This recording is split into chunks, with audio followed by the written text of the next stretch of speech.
My son, who has a well-paying job, and you, who are currently unemployed and spend your days running, don't seem to be a good match. From now on, I've decided to live here with my son, so I'm asking you to leave." It was an unusual day. My usually reclusive husband had stepped outside. The intercom blared unexpectedly. When I opened the door, it was my mother-in-law who spoke these harsh words. "Really, you should open the door as soon as the bell rings. You're proving to be quite an ineffective wife, unable to manage even the simplest tasks." "I'm sorry, I was busy working and didn't hear it," I responded. "You're lying to me again," she accused. "I'm well aware of your lies about working, about not managing the household, about wasting your entire day doing nothing. It's not true." "Whether you believe it or not doesn't change the facts," I retorted. Unmoved, my mother-in-law smirked, waving a document in front of me. "Do you know what this is?" she asked. "What is it?" I inquired, feeling a knot in my stomach. "These are the divorce papers already filled out by my son. He doesn't want to be with you either. Now, sign here and leave," she demanded. My mother-in-law looked down at me with a triumphant laugh as I followed her instructions and signed the divorce papers. My hands trembled while holding the pen, a stark contrast to the unwarranted joy on my mother's face, who blissfully knew nothing of my actual situation. "My name is Samantha, and I'm a freelance writer and editor working from home. A few years ago, I worked for a publishing company, and thanks to the experience I gained there, I've been able to earn a steady income. During my tenure at the publishing company, I was diligent and managed to save a good amount of money. Thus, even though freelancing can be unpredictable, I've been able to live comfortably without major financial concerns. I met my husband, Kevin, while I was working at the publishing company. Back then, I was a fledgling editor, and Kevin was an aspiring writer. We both made our fair share of mistakes and faced numerous challenges, but like me, Kevin never gave up, even when the results he desired seemed elusive. His perseverance and commitment to his craft not only inspired me, but also drew me closer to him. After several years of dating, we got married, and I transitioned from my company job to freelancing. The early days of our marriage were hopeful. Although I wasn't yet stable as a freelancer and Kevin was still pursuing his dream, we supported each other immensely. We shared household chores and split the living expenses evenly. A couple of years into our marriage, my freelance business began to stabilize. That's when Kevin started to portray himself as a successful writer to his parents. The truth was far different. Despite his continuous efforts, he faced repeated rejections from publishers. No matter how many applications he sent out, success seemed just out of reach. Kevin would only ever make it to the second round of selections when he applied for writing opportunities. He probably wanted to reassure his parents because he knew it would worry them if they realized how long he had been struggling to achieve his dream of becoming a writer. Out of respect for Kevin's feelings, I kept quiet and played along with the story he told at my in-laws' house. In the beginning, all I had to do was smile and nod. But as time went on and Kevin continued to present himself as a successful author, I felt uneasy during visits to my in-laws. Not only did they fully believe Kevin's tales of success, but they also began to view me as a stay-at-home, non-contributing spouse. They perceived me as a useless wife entirely dependent on her supposedly successful husband. The concept of working from home as a freelancer might be hard to grasp and visualize for some, especially for my in-laws, who were not familiar with this style of working. I tried not to blame them for their lack of understanding. However, their attitude towards me worsened over time. Whenever I visited, they would confront me with accusations, questioning how a wife who neither worked outside nor did house chores could face her husband's family. As I've explained many times, I am a freelancer, which means I work from home. The division of household chores was something Kevin and I had agreed upon when we got married. "I don't see how you can criticize me when you don't even understand my job," I would argue. "You claim I don't have a real job, that I don't earn much. and that Kevin supports me financially, but in reality, I earn a decent income and contribute equally to our expenses. The retorts would continue, with them asserting that if I didn't start showing more appreciation for Kevin and acting more grateful, I shouldn't be surprised if one day he decided to leave me.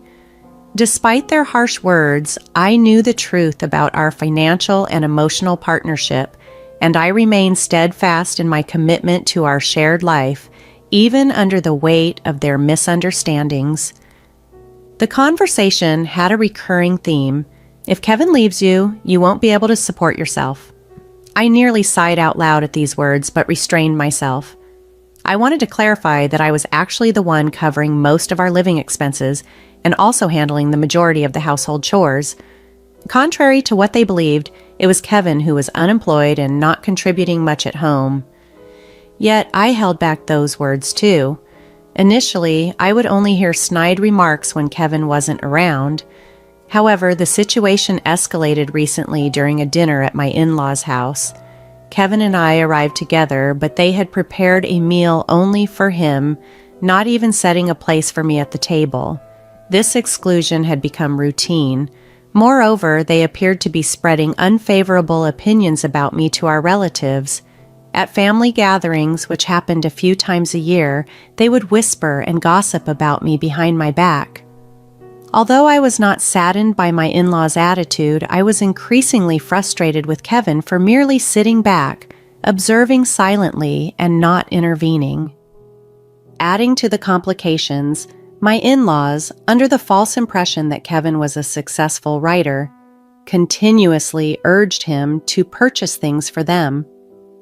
Kevin, eager to maintain a good impression, acquiesced to their requests. Consequently, I found myself inadvertently spending nearly $2,000 a month on them. This money came directly from my earnings. Kevin would take it from my bank account and wallet without my prior consent. Initially, I turned a blind eye to smaller amounts, but as the expenses ballooned, it became too significant to ignore. One day, I confronted Kevin. "Please don't spend my money without asking me first." His response was a look of annoyance, as if my request was unreasonable. This reaction only deepened my concern about our financial boundaries and his respect for my contributions to our shared life. "You work from home, so you have an easy job, right? It's like you're just playing around and making money," Kevin accused, somewhat mockingly. "Since it's so easy for you to earn money by playing around, why not spend a bit on my mom? Don't be stingy." "Kevin, do you see my job that way?" I asked, shocked. "Yes, I think it's an easy job because you get paid by staying at home every day," he replied, nonchalantly. I couldn't believe he thought so little of my work. As he walked away, laughing loudly, I watched his back, realizing I had reached my breaking point. I could no longer endure this. I decided then that I would divorce him. I had always believed Kevin was my ally, no matter what my in-laws said, encouraging me to give my best. But now, even Kevin was ridiculing me. I was painfully aware that Kevin, who spent hours each day in his room, was not actually working on his manuscript, but was instead playing computer games. When we first met, he was serious about his writing, always eager to craft something compelling. Now, that dedicated Kevin I had loved seemed to have disappeared. Resolved, I began to secretly look for an apartment suitable for one person. As I searched for a new home, I quietly organized my personal belongings, preparing to leave whenever necessary. After a little while, I found a promising apartment and had already visited it to make sure it was what I needed. One day, while Kevin was out, my mother-in-law arrived at our house. She rang the intercom with an eagerness that felt invasive. As soon as I opened the door, she walked in and settled herself on the sofa in the living room as if it were her own home. "Samantha, you need to get the hell out of this house," she demanded bluntly. "What are you talking about?" I asked, confused by the sudden accusation. "I've been telling you for a long time that you're unemployed and don't contribute to any of the household chores. You're nothing more than a useless wife," my mother-in-law asserted sharply. "There's no way Kevin, a successful writer, is compatible with someone like you." I tried to interject, but my mother-in-law cut me off and continued, If you leave this house, I will move in. That way I can cook for Kevin every day and not have to look after that woman, Kevin's grandmother. She's incredibly picky about how food is seasoned and complains about dust when I clean. I can't live with her anymore, so I've decided to stay here with Kevin and send her to a nursing home." "And how are you planning to pay for a nursing home?" I questioned. "I'll just have Kevin handle it. He's making plenty of money, so it shouldn't be too hard for him," she replied casually. "But you're in the way, so will you please just get out?" With that, she thrust a set of divorce papers in front of me. "Why do you have those?" I demanded, stunned. "I made him fill them out a while ago, telling him to divorce you as soon as possible," she said with a smug, unpleasant smile. I examined the divorce papers, and indeed they were written in Kevin's handwriting. Strangely, this revelation was a relief to me. I had been ready to move out, but I was still unsure about how the divorce would unfold. I had thought Kevin would be reluctant to end our marriage, that he would not want to give up on the love we once shared, and that he wouldn't easily sign the papers. I had braced myself for a long discussion and possibly a contentious battle with him. Now, it seemed, things might proceed more swiftly and straightforwardly than I had anticipated. Discovering the divorce papers already filled out was surprisingly fortunate for me. When I accepted them without hesitation and signed them quickly, my mother-in-law seemed taken aback. However, she quickly composed herself and coldly told me, "Now get out of here and leave the furniture behind. Everything was purchased with Kevin's money, so I don't think you should take anything with you." She laughed loudly as she said it. I wasted no time gathering my belongings and moved into the new apartment I had already lined up. On my way there, I stopped by the municipal office to officially file the divorce papers.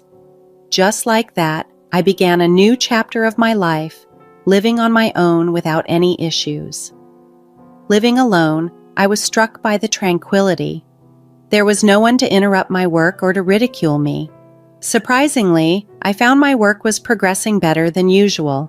It was only 5 days into my new life that I received a call from Kevin while I was working from home. As soon as I answered the phone, Kevin pleaded in the most pathetic voice I had ever heard. "Please come home." "What's wrong now?" I asked. "I'm sorry, I apologize. So please come back home," he implored. "I'm not coming home. We're already divorced," I responded firmly.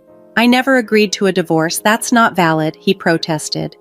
"But those divorce papers were definitely in your handwriting," I countered.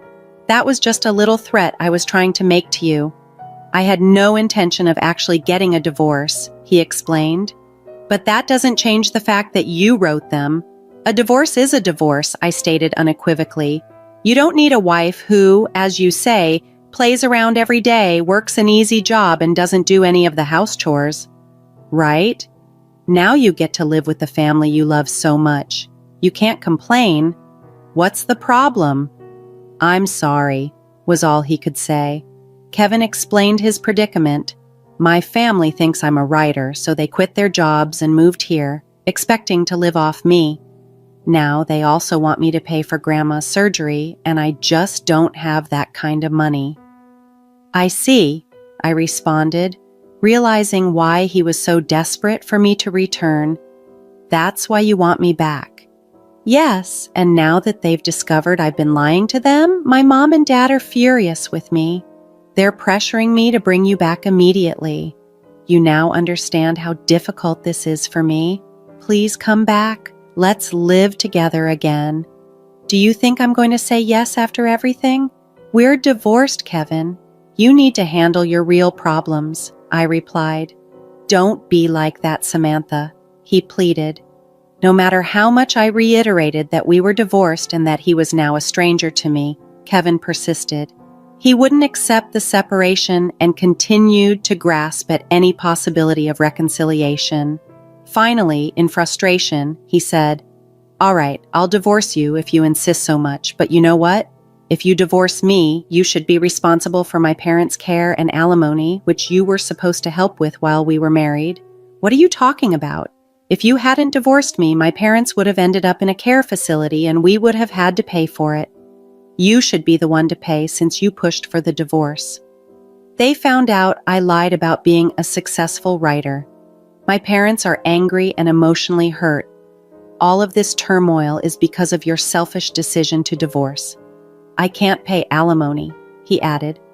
No, I won't pay that, I firmly stated, knowing that his troubles were of his own making and not my responsibility to fix.